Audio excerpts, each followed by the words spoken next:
ಹೋಗಿದ್ದಾರೆ. ಏನು, ಗುಡಿಗೆ ಹೋಗಿದ್ದಾರ? ನಿನ್ಗೆ ಹೆಂಗ್ ಗೊತ್ತು? ನೀನು ಅವ್ರ ಮನೇಲಿ ಇದಾರಾ ಇಲ್ವಾ ಅನ್ನೋದನ್ನ ಮಾತ್ರ ನೋಡ್ತಾ ಇದೀಯಾ. ಆದ್ರೆ ನಾನು ಯಾವಾಗ್ಲೂ ಅವ್ರು ಯಾವಾಗ ಮನೆಯಿಂದ ಆಚೆ ಬರ್ತಾರೋ ಅಂತ ಕಾಯ್ತಾ ಇರ್ತೀನಿ. ನನಗ್ ಗೊತ್ತಿಲ್ದೆ ಹೇಗಿರುತ್ತೆ? ನಿನ್ ಟ್ಯಾಲೆಂಟ್ ಏನು ಅಂತ ನಂಗೆ ಗೊತ್ತು ಚಂಚಲ, ಅದಕ್ಕೆ ಅಲ್ವಾ ನೀನ್ ಹೆಲ್ಪ್ ಕೇಳಿದ್ದು. ಸಹಾಯ ಅಲ್ಲ, ಈಕ್ವಲ್. ಆ ಕುಟುಂಬದ ಮೇಲಿರೋ ದ್ವೇಷ ನಿನಗೂ ನನ್ಗೂ ಒಂದೇ ಆಗಿದೆ. ಮುಂದೆ ಆಗೋ ಅಪಾಯದ ಬಗ್ಗೆ ಪರಿಹಾರ ಹುಡ್ಕೋಕೆ ಅಂತ ಅವಳು ದೇವಸ್ಥಾನಕ್ಕೆ ಹೋಗಿದ್ದಾಳೆ. ಆದ್ರೆ ಅಪಾಯನೇ ನನ್ ರೂಪದಲ್ಲಿ ಬರುತ್ತೆ ಅಂತ ಪಾಪ ಅವಳಿಗೆ ಗೊತ್ತಿಲ್ಲ. ಇನ್ 10 ನಿಮಿಷದಲ್ಲಿ ಅವಳು ಕಣ್ಮುಂದೆ ಇರ್ತೀನಿ. ಶಬಾಷ್ ಶಬಾಷ್ ಚಂಚಲ.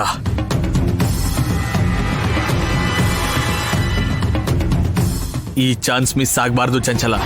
ಮಿಸ್ ಮಾಡಿದ್ರೆ ನಮ್ಗೆ ಇನ್ನೊಂದು ಚಾನ್ಸ್ ಸಿಗುತ್ತೋ ಇಲ್ವೋ ಗೊತ್ತಿಲ್ಲ. ಕಾಣಿಸಿದ ತಕ್ಷಣ ಮುಗಿಸ್ಬಿಡು.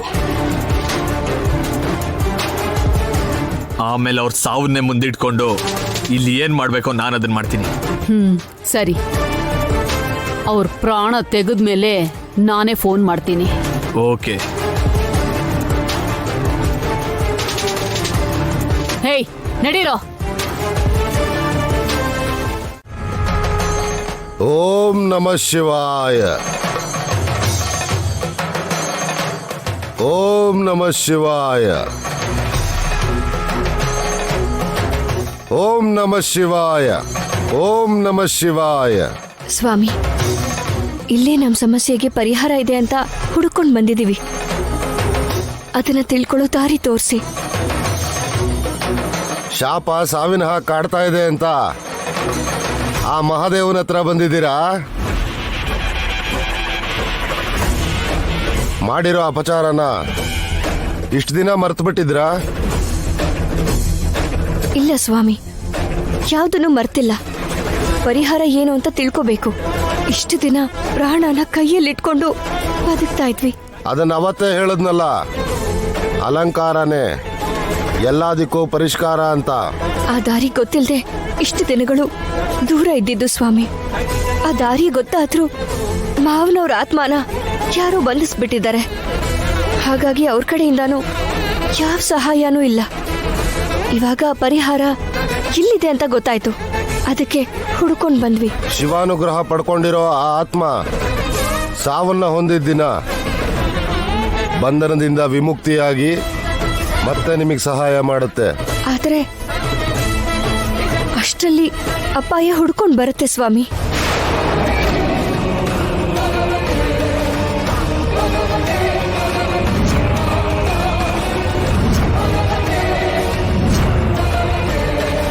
ಕಣ್ಬಿಡದೆ ಇರೋ ನಿನ್ನ ಹೊಟ್ಟೆಲಿರೋ ಮಗು ಪರಿಷ್ಕಾರನು ಅಪಾಯನೂ ಇಲ್ಲೇ ಅಂತ ಹೇಳೋದಿಕ್ಕೆ ಅಪಾಯ ಇದೆ ಅನ್ನೋದನ್ನು ನೀನು ಲೆಕ್ಕಿಸ್ದೆ ಓಡಿ ಓಡಿ ಬಂದಿದೀಯಾ. ಹೌದು ಸ್ವಾಮಿ, ಅಪಾಯ ಅಂತ ಗೊತ್ತಿದ್ದೇ ಬಂದೆ. ಅಪಾಯ ಎದುರಾದ್ರೆ ನಾನು ಒಬ್ಳಿಗೇನೆ. ಪರಿಹಾರ ಸಿಕ್ಕಿದ್ರೆ ಇಡೀ ಕುಟುಂಬಕ್ಕೆ ಶಾಪದಿಂದ ವಿಮೋಚನೆ ಸಿಗತ್ತೆ. ಅದಕ್ಕೆ ಇಲ್ಲಿಗೆ ಬಂದೆ. ಆ ಪರಿಹಾರನ ನೀವೇ ತೋರಿಸ್ಬೇಕು ಸ್ವಾಮಿ. ಪರಿಹಾರ ಆಮೇಲೆ, ಆದರೆ ಮುಂದೆ ಬರೋ ಅಪಾಯನ ಮಾತ್ರ ಎದುರಿಸಲೇಬೇಕಾಗುತ್ತೆ.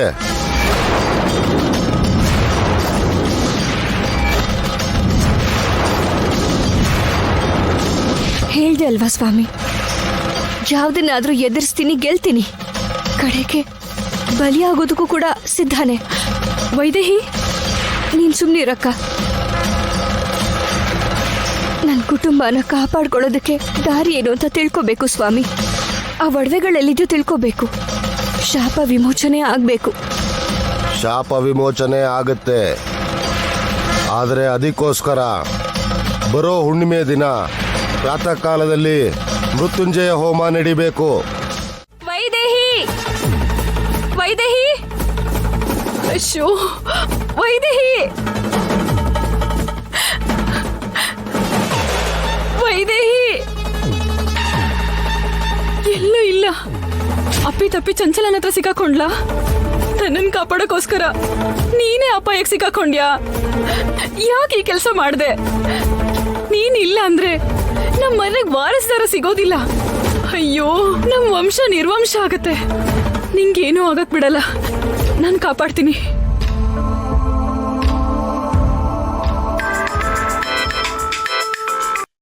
ಹಲೋ ಅದ್ಕೆ ಎಲ್ಲಿದ್ದೀರಾ? ದೇವಾಂಶ್, ವೈದೇಹಿ ಅದ್ಕೆ ವೈದೇಹಿ ನಾನು ಗುಡಿಗೆ ಬಂದಿದ್ವಿ.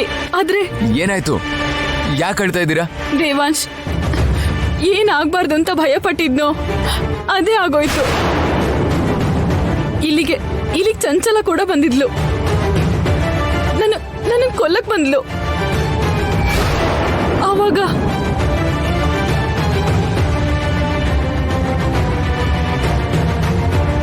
ಚಂಚಲ ಕರ್ಕೊಂಡು ಹೋದ್ಲು ಅಥವಾ ಎಲ್ಲಾದ್ರೂ ಹೋದ್ಲು, ನನಗೆ ಅರ್ಥನೇ ಆಗ್ತಿಲ್ಲ ದೇವಾಂಶ್.